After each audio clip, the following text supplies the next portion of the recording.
Welcome to today's lesson, Pearson, the science teacher. So today, I just want us to have fun, but while we have fun, we are going to attain two objectives. Objective number one, we are going to know what acceleration is. Objective number two, we are going to know how to determine acceleration from graphs. All right. So let's begin. So acceleration is something that we've only mentioned once in our lessons. We've talked much about velocity, but today we want to talk about the rate of change of velocity, and that happens to be acceleration, right? So acceleration is the rate of change of velocity. So we have velocity changing and time changing, right? This is also something that we can write as acceleration is equal to dv dt. It means the same, right? This is what we know better as acceleration is equal to v minus u over t. It means the same. This is initial velocity, this is final velocity, and this is time. And we know that time changes from 0 to t, whatever amount of time that is taken for an event to occur. All right.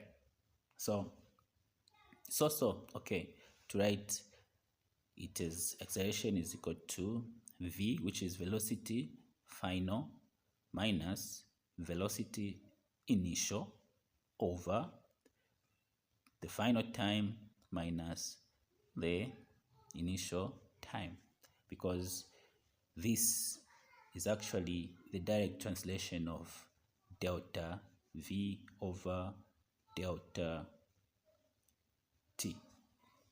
All right, good. So let's have a simple graph. Now that we know what we have already attained one of our objectives, we know what acceleration is now. Acceleration is the rate of change of velocity, or the change of velocity with time. All right, so both are beginning to change. I hope you're having fun with me. We're just having fun today. Let's have a graph, just a simple graph. Okay, so here's our simple graph. Then though it looks so in this graph, this side we're going to have v. Let me to just put it outside. So this time, this side we're going to have v, and this side we're going to have time. Time will be in seconds, and our velocity will be in meter per second. All right, great. So let's assume we have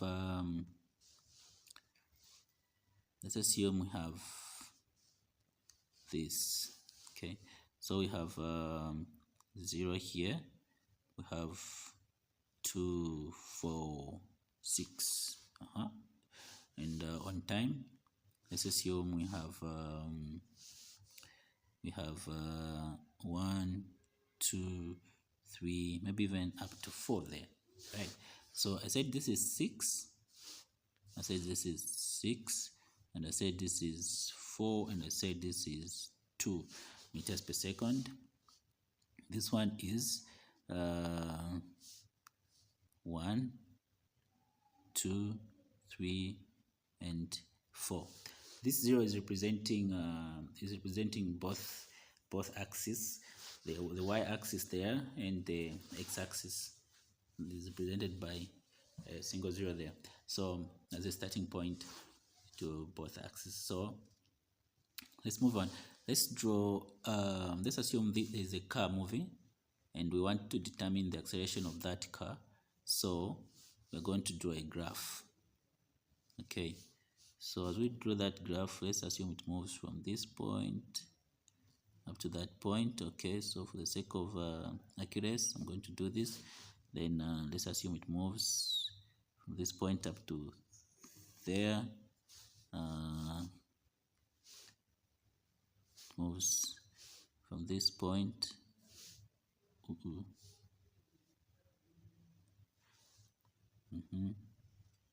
What color are we using? Green. Yeah. So let's assume it moves just up to here, then it accelerates from there up to this point. Simple graph, but very cardinal. We can explain a lot of things here. So number one, what we are going to do is let's collect the data. The final velocity of this car is what? It's 4. So v is equal to 4 meters per second. Great. During these points, great. So during this point, from point A, this point here, to point B, this point here, I hope it's visible. This car was accelerating. Okay, let me to highlight here. The car was accelerating. All right. Then from point B to point C, the speed was maintained. So this was a constant speed. Then from C to D, this car was decelerating. All together, it was retardating. They are together, right? Great. I hope you are having fun together. So, how long did it take, or what time did it take for the car to accelerate from its initial point to the final point? Or how many seconds did it take for a car to move from point A to point B? So the time taken there during the acceleration was 1 second. We are saying 1 minus 0, so 1 second. Okay, so if we want to calculate the acceleration, then we are okay, because we know that the initial was 0 and the time was this. So acceleration will be determined by any of those formulas. So let's calculate. So what you're saying is acceleration is equal to v minus u over t. V, that's our final, that's 4. So 4 meters per second minus initial is 0. If you want, you can still say 0 meters per second over what is the time taken? That's 1 second. We're calculating what? Acceleration. All right. We know that 4 minus 0 is 4. So let's just write here. Acceleration is equal to 4 meters per second over 1 second. Now, at this point, we know already that our units are going to be a meter per second square. If you don't know where this is coming from, just feel free to check out another lesson that we learned about acceleration. Why does acceleration have a square there? We explained in one of the videos. So check, or you can inbox so that I can forward it to you. All right. So we're going with this here. How many times does 1 go into 4? That's 4. Then we have the meter per second square there. So acceleration in this case will be 4 meters per second square. All right. Or you can even write the units as z 4m dot s and 2, like that. It means the same. All right. Great. So this is our acceleration. We're still having fun, and I would love to extend our fun to calculating the deceleration, because we know that as the car was moving from point A to point B, it was accelerating. The velocity was changing with time.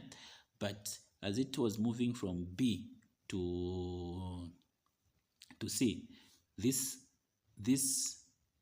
speed was constant. Okay, this speed was constant. And if the speed is constant, or the velocity is constant, it means there's no acceleration being done there. Why? Because the speed is not changing. All right, it's constant. So we have another area here where the acceleration of the car was changing and it was retardating here. So let's also calculate this. Let's collect the data on this one. So as we collect the data, in this case,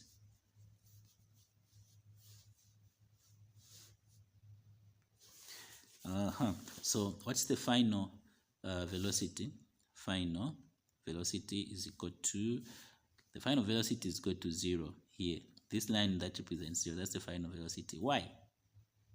It's because the car started from 4, started retardating from 4, this point C. That's where it started retardating. That's where it started reducing speed to what? To 0 here. All right. So initially it was at 4 meters per second. Then finally it was at 0. All right. So this is, allow me to, we're having fun, remember, so allow me to show you. If we start from 0 here, this is where the driver maybe starts the car. Here it maintains the speed. Then here the speed changes to, and the car stops again. All right. So it starts from a greater speed when it's decelerating to the lowest speed there, or velocity. I'm using speed and velocity interchangeably here, right? Though I want you to remember that one is a vector and the other one is a scalar. I think there's a video that talks about that. You can also check it out. So our final will be 0 meter per second. Our initial this time around is 4 meters per second. Then our time, the time taken is the difference between 3 and 4, which is 1 again. 4 minus 3 is 1, so 1 second. So let's go and write this data. I'm going to keep this data here. So we are calculating deceleration, but we are going to use the same symbol to represent deceleration with the same symbol for acceleration. So what we mean is acceleration will be equal to final velocity minus initial velocity over time. All right. Our final velocity is 0 minus our initial velocity is 4 meters per second over 1 second. Right. So something common here. We know that this unit and this unit were also appearing on the acceleration here, right? So there's nothing different there. We know that our unit for deceleration is going to be the same, the meter per second square, or if you want you can write it as follows. Right. So let's now finish it. What is 0 minus 4? 0 minus 4 is negative 4. So we're going to say acceleration, in this case, which is deceleration, is equal to negative 4 meters per second over 1 second, which will be deceleration, which is acceleration, is equal to, how many times does that go into that? That's negative 4 meters per second square. This is our deceleration. All right. So boys and girls, or viewers, please, I want you to see the difference in the values between that of acceleration and that of deceleration. When you're calculating deceleration, the value will always be a negative. All right? When you're calculating acceleration, the value will always be a positive value. It can never be acceleration when it's negative, and it can never be deceleration when it's positive. All right. So I hope we had fun. In the next video, I would love us to, in fact, let's just do this. Please, can someone determine